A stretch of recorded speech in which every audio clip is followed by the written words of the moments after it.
Ayan. Gandang araw mga kachok. Nandito na tayo sa Ride Park.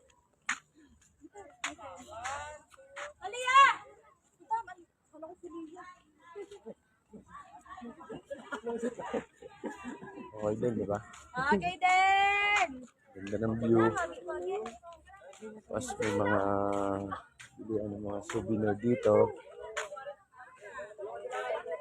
Famosong Ride Park. Ito ang isa sa number 1 na pinupuntahan pag pumupunta ng Baguio. Siyempre, hindi rin natin to pinalampas. Pinuntahan natin ulit. Last year, nandito rin tayo. Balik lang, balik-balik lang. Balik-balik lang, Baguio. Galing tayo sa mansion. And then, diretso tayo dito sa Ride Park. Tapos, pagbaba doon, nandun daw yung horseback riding. Sakay daw silang kabayo. Tingnan natin mamaya.